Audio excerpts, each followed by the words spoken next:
Hey guys, how's it going? It's Murda here. I am doing a test server preview for the first time in a while, since new max weapons and abilities and NS heavy pistols and harassers and things like that. So we just got the pre-game update 13 pushed to the test server, and I'm going to be looking at the NS SMGs that are finally here. There are a lot of other things to do with SMIR and Amurish and the beginnings of implants and some other cool fixes, new VS audio, things like that. Check out the full notes, and hopefully we'll see Game Update 13 here in a couple of days, but I'm just going to talk about the SMG for now.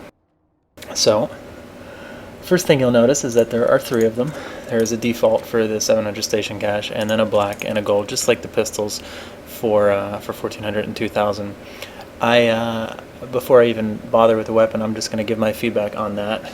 I don't particularly care for how the model is implemented. I don't mind that they offer cosmetic enhancements for station cache. That really doesn't bother me at all. But I don't like that the model is, you have different guns for each different style. So there's effectively three of the same SMG, just like there's three underbosses and three commissioners and three of whatever they decide to add in the future.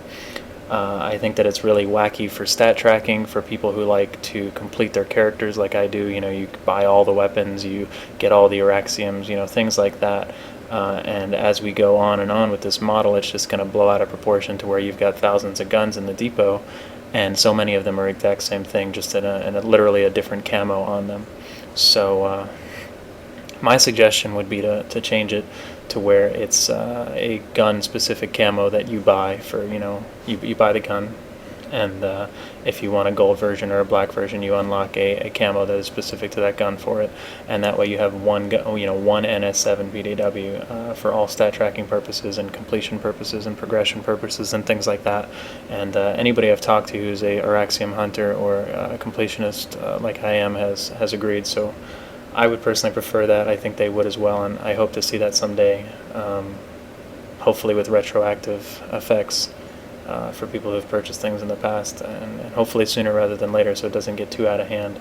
I just don't want to feel like I need to buy 6 heavy pistols if I want to complete everything or get the Araxiums. I realize that's my choice, but I think you could still benefit both sides of the argument by offering them as gun-exclusive camos, since that really is all they are, and they just replace the default skin on the gun, and you can overwrite them with other camos. I think it would really make the most sense. But enough of that.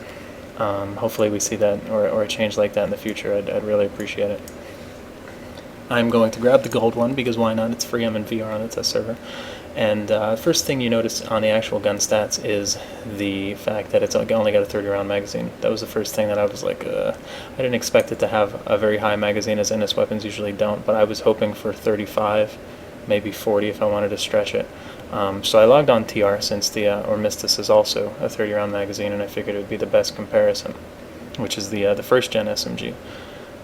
So I have it on, compare stats, and I'm comparing it to the Armistice, and you notice a few things. It obviously has considerably lower rate of fire, but we're talking about a TR gun here. The same max damage, but the damage fall-off ranges are much better. So it does 125, but out to 15 meters instead of 6, and it does 100 instead of 84, and out to 65 instead of 42.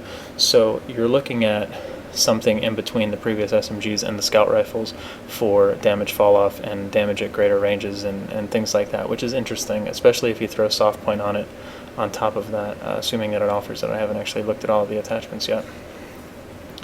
So that's the first thing I noticed, and probably one of its only real advantages. It's honestly not a gun that I'm very fond of. I like SMGs in general, so I'm going to use it. I'm going to use it on all my characters, and I'm going to get Araxium on it for sure.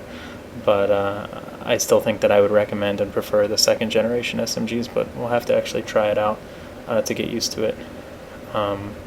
But don't overlook that, because I think that that's probably the biggest thing that it has going for it is its damage fall off and ranges and things like that. The muzzle velocity is, bullet speed is slightly faster.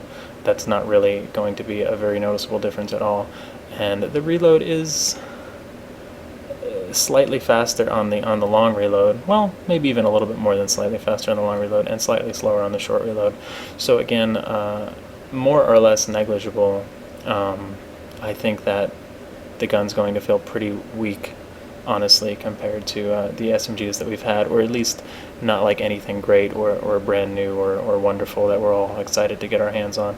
Not that you can expect that, because guns are supposed to be side grades in the game, but nonetheless, I'm not too excited about it, but I'll be happy to stop using scout rifles and get back to work with an SMG, so that much is good. And I'm interested in seeing how this damage fall-off range difference is going to work for an SMG, because that's been the biggest by far downside of SMGs, and even comparing SMGs to like automatic scout rifles like the Artemis, for instance, has been the medium range game and stuff like that. So if it can cover that gap a little bit better, it might not be as bad as it looks on paper.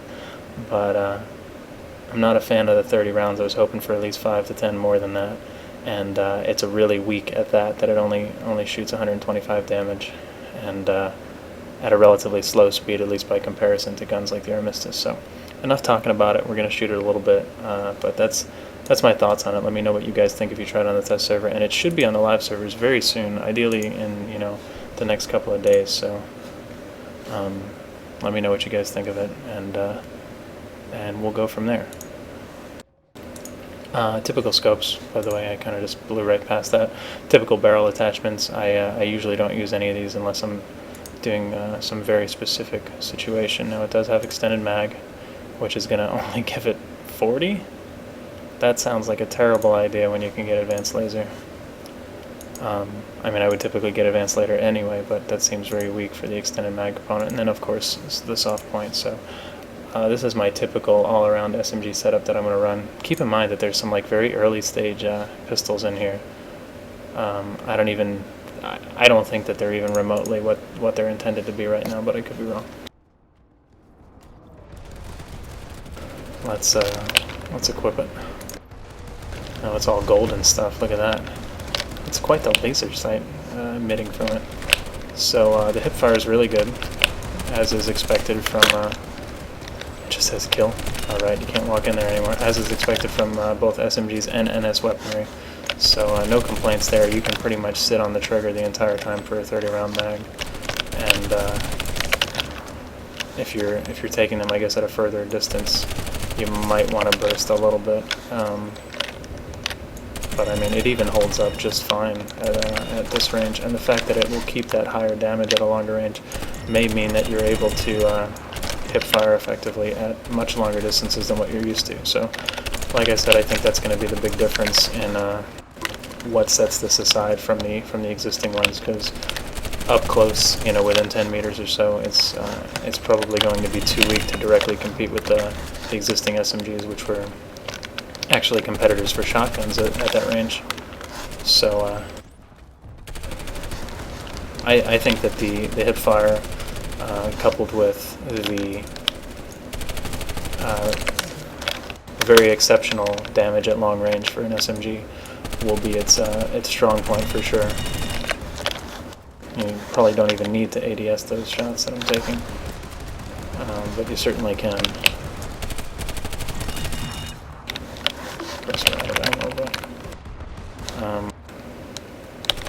If I just hold it down, we start missing a bit of shots, but we actually still killed a heavy before we even really started noticing. That's a bit too far, but you can certainly burst one of those. I mean, I don't know why you would at that range. You could still ADS just fine, but you could certainly burst one of them if you need to, and have really, really exceptional range for hip fire. So that's the kind of situation I'd recommend it for. It's going to be competitive in close range combat, as SMGs always are, but it's probably still going to be trumped by the existing SMGs, especially the second gen ones. However, it does have that really amazing hip fire with an advanced laser that will serve you much better for much longer ranges. So that would be my main recommendation. Like I said, I'm certainly going to use it, and I'm sure I'll find even more uses for it as we get them in the live servers. But I'm pretty excited about it. I have been for a while. Like I said, I was a little disappointed by the stats on paper, but I think it's going to be still a fun weapon to use. Might have to get the gold version, right? Why not? Anyway, I just wanted to do really a brief preview because I haven't done one in a while, and I thought this was a good one to do it for. So if you're in the stream right now, I'm gonna continue to look at some of the other things that we have on the test, and if you're watching this on YouTube, thanks for watching it, and be sure to check out the stream over at ItZMuRdA.com or twitch.tv/ItZMuRdA_TV, and hopefully we'll see Game Update 13 here in the next couple of days, and let me know what you guys think. Thanks for watching. Have a good one.